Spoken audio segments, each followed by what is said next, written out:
Hello दोस्तों, नमस्कार। मैं प्रिंस और आप देख रहे हैं स्पीड एकेडमी। दोस्तों, डे 2 में जो सेट चला था उसके जीके जीएस का सॉल्यूशन अभी मैं इस वीडियो में देने वाला हूं।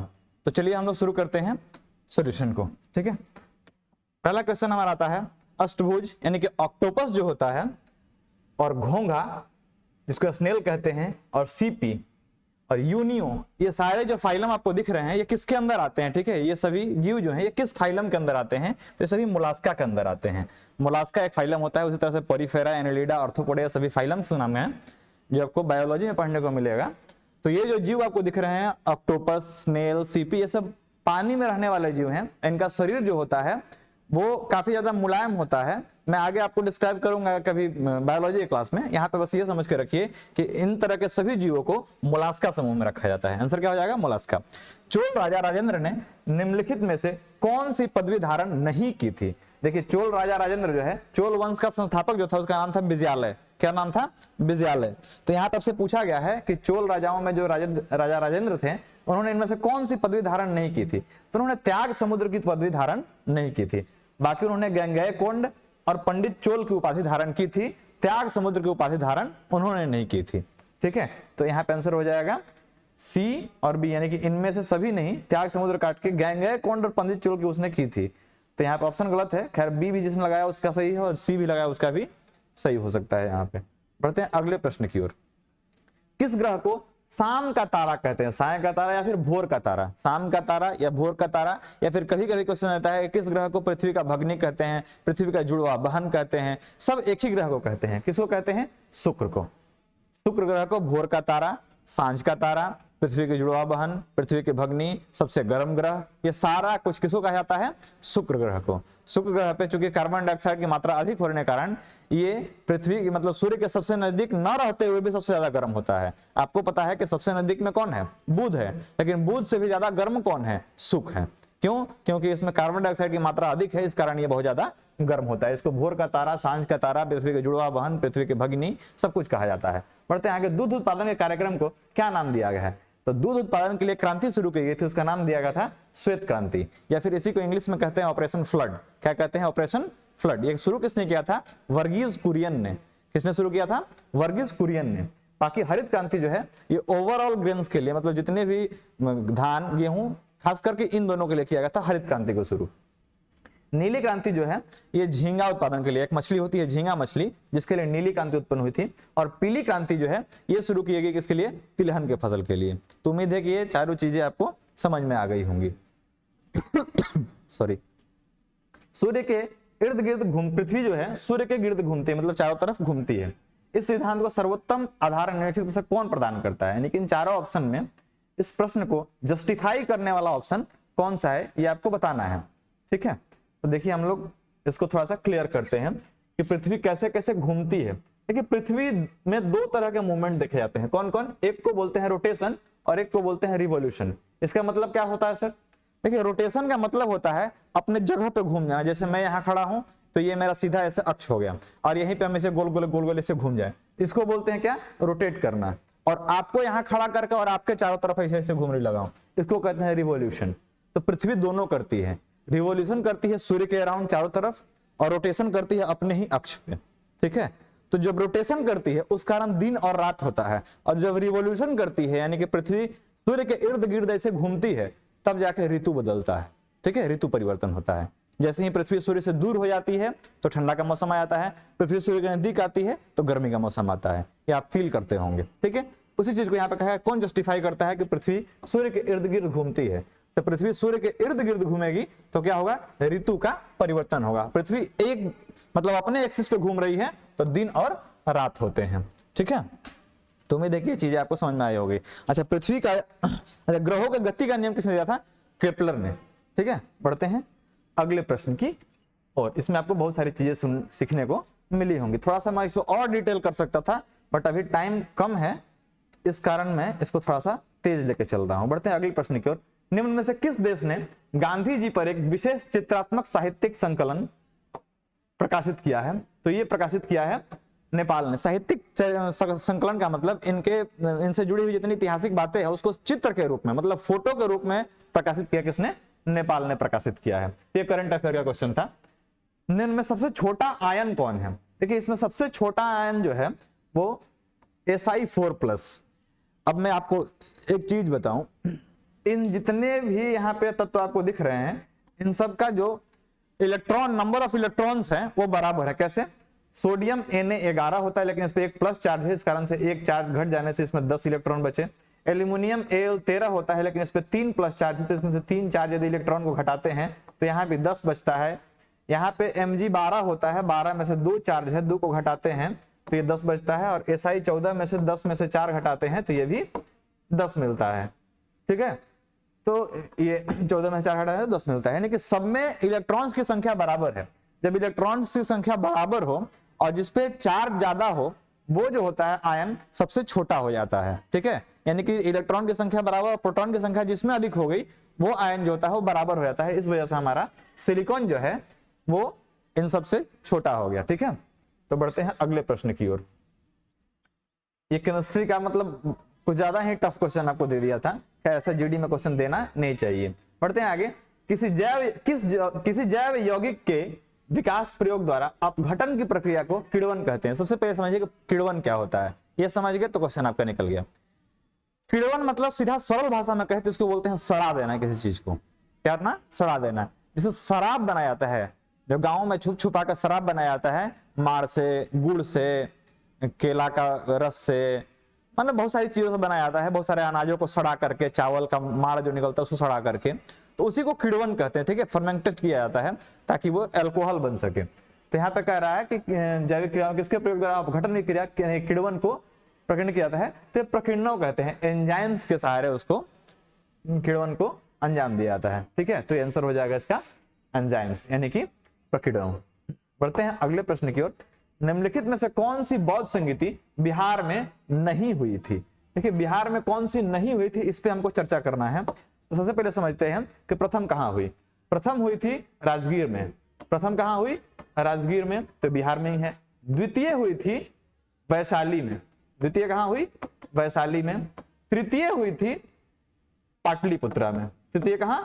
पाटलिपुत्रा में। और चौथी कहां हुई थी? ये कश्मीर के कुंडल वन में। तो नहीं होने वाला यही है, यानी कि ऑप्शन नंबर डी जो होगा वो सही हो जाएगा। बाकी तीनों जो हैं ये तीनों बिहार में ही हुए हैं।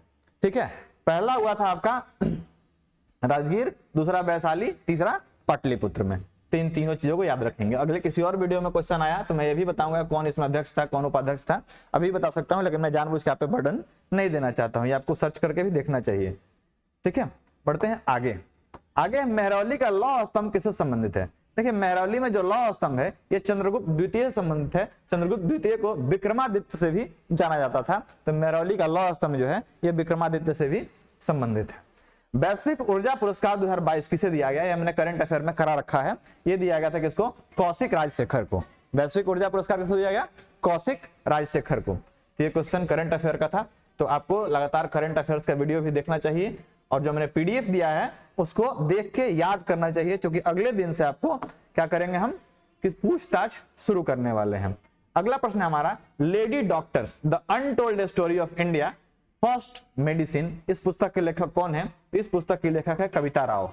कौन है इसकी लेखक? कविता राव। मैंने बुक्स एंड ऑथर कराया नहीं है, बट आपको पीडीएफ में मैंने दे रखा है, आप वहां से जरूर याद करेंगे। इसके आंसर कौन हो जाएगा? कविता राव। बढ़ते हैं अगले प्रश्न की ओर।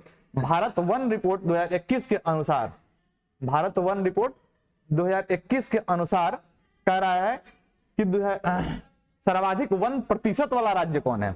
देखिए प्रतिशत में जब पूछे, यहाँ पे दो बातें मैं आपको बताऊंगा, इसको गांठ बांध के रखिएगा। जब वन प्रतिशत में अधिक पूछे, किस राज्य में प्रतिशत अधिक, प्रतिशत अधिक मतलब उतना ही दूर में कितना घना है, तो वो हो जाएगा आंसर आपका मिजोरम। क्या हो जाएगा? मिजोरम। लेकिन ये पूछे कि सबसे अधिक वन कहाँ है, मतलब क्षेत्र में सबसे ज्यादा विस्तार कहाँ है, तो होता है मध्य प्रदेश। ठीक है, सबसे अधिक विस्तार कहाँ है तो मध्य प्रदेश। लेकिन आप पूछे कि वन का प्रतिशत सबसे अधिक कहाँ है, मतलब कम जमीन में सबसे ज्यादा पेड़ कहाँ लगाया गया है, तो मिजोरम में। तो यहाँ पे आंसर हो जाएगा मिजोरम। बढ़ते हैं आगे। 100% डिजिटल साक्षरता हासिल करने वाला भारत का पहला ग्राम पंचायत कौन सा है? ये मैंने करंट अफेयर में आपको करा रखा है, जो पिछला वीडियो गया था। ठीक है, तो आपको वहां से देख के इसका आंसर बताना है। ठीक है, इसको मैं छोड़ रहा हूं, कमेंट बॉक्स में हर एक का मुझे आंसर चाहिए। जितने भी लोग वीडियो देख रहे हैं उन सबका आंसर हमें करंट अफेयर वाले पीडीएफ से सर्च करके आप बताएंगे, ठीक है। ये आपका टास्क रहा, और जिसका आंसर नहीं आया मैं समझ जाऊंगा आप लोग वीडियो देख के आंसर नहीं दे रहे हैं, तो इसका फिर अंजाम ये होगा आपको पिटाई खानी पड़ेगी, ठीक है। गेट पे चेक करके आपको पिटा भी जाएगा। इसलिए सेट के सोल्यूशन में मैंने बता दिया आपको देखना जरूरी है, ठीक है। मैं बढ़ता हूं आगे। भारत में अंग्रेजों के समय प्रथम जनगणना हुई थी, किसके काल में? तो भारत में अंग्रेजों के समय में सबसे पहला जनगणना लॉर्ड मेयो का कार्यकाल में हुआ था। किसके कार्यकाल में? लॉर्ड मेयो का कार्यकाल में 1871-72 में, ठीक है। इसमें यहाँ पे प्रथम जनगणना हुई थी। उसके बाद आया था लॉर्ड रिपन, और यहां से जो जनगणना है वो लगातार 10-10 वर्षों पे शुरू हो गई थी। पहली जनगणना यहीं पे थी लॉर्ड मेयो के कार्यकाल में, और ऐसा ये गवर्नर रहा कि इसको इंडिया में मार दिया गया था, ठीक है। यही एक ऐसा गवर्नर है जो इंडिया में मारा था, बाकी यहां नहीं मरे थे, तो इसको मार दिया गया था एक्चुअली। तो इसको आप याद रखें कि लॉर्ड रिपन के समय से लगातार जनगणना शुरू हो गई, लेकिन शुरू कब से हुई थी? तो लॉर्ड मेयो के समय से। तो ये बातें आप ध्यान रखेंगे। अच्छा, आपके लिए क्वेश्चन है, जनसंख्या का महाविभाजक वर्ष किस वर्ष को कहते हैं और लघु विभाजक किस वर्ष को कहते हैं? ऑप्शंस हैं 1921, 1951, 1931, 1941। इन चारों ऑप्शन में से कोई एक आंसर है। मतलब दो क्वेश्चन हमने किए, एक लघु विभाजक वर्ष कौन सा है और दीर्घ विभाजक कौन सा है। आप हमें दोनों ऑप्शंस आंसर में बताएंगे, ठीक है। बढ़ते हैं आगे, क्वेश्चन नंबर 35। क्वेश्चन नंबर 35 कह रहा है, 36 नंबर, 35 हमने करा दिया, 36 नंबर क्वेश्चन की तरफ बढ़ रहे हैं। उम्मीद है कि आज का पीडीएफ आपको साफ साफ दिख रहा होगा, ना भी दिखे तो आपको एडजस्ट करना है, क्योंकि जिंदगी एडजस्ट करने में ही है। अभिनव भारत नाम की संस्था एक थी जो अंग्रेज विरोधी संगठन था एक तरह का। इसकी स्थापना किसने की थी? ये बीडी सावरकर जो है, इन्होंने इसकी स्थापना की थी। बीडी सावरकर का बहुत ज्यादा मतलब समय जो जेल में गुजरा था, अंडमान निकोबार वाला जो जेल है, सेंट्रल जेल, उसमें गुजरा था, जिसको काला पानी की सजा कहते हैं, ठीक है। तो कई बार लोग वहां पे घूमने जाते हैं, एक म्यूजियम बना हुआ है बीडी सावरकर के नाम से उस जेल के अंदर। बोरीवली राष्ट्रीय उद्यान कहाँ स्थित है? तो बोरीवली नाम सुन के ही आपको एकदम ख्याल आ गया होगा कि ये राष्ट्रीय उद्यान कहाँ हो सकता है, क्योंकि आपने मूवीज में बोरीवली का नाम काफी ज्यादा सुन रखा है। तो बोरीवली राष्ट्रीय उद्यान जो है ये आपको महाराष्ट्र में देखने को मिल जाएगा। मध्य प्रदेश में बहुत सारे राष्ट्रीय उद्यान हैं, तो उनमें से आपको कुछ नाम जो है कमेंट करके बताने होंगे, जैसे पन्ना, पेंच, कान्हा, तो और भी बहुत सारे हैं। तो आपको जो जो याद आ रहे हैं वो आप हमें कमेंट सेक्शन में मध्य प्रदेश के बता सकते हैं, ठीक है। छत्तीसगढ़ का एक राष्ट्रीय उद्यान मैं आपको बता दूं, गुरु घासीदास राष्ट्रीय उद्यान, ये काफी ज्यादा चर्चा में अभी इन दिनों रहा है, तो इसको आप याद रखेंगे, छत्तीसगढ़ वाला। अच्छा, अभी जो चीतों को छोड़ा गया वो किस राष्ट्रीय उद्यान में छोड़ा गया? मोदी जी ने कुछ दिनों पहले छोड़ा था ना चीतों को, वो चीतों को किस राष्ट्रीय उद्यान में छोड़ा गया? आप हमें कमेंट सेक्शन में जरूर बताएंगे।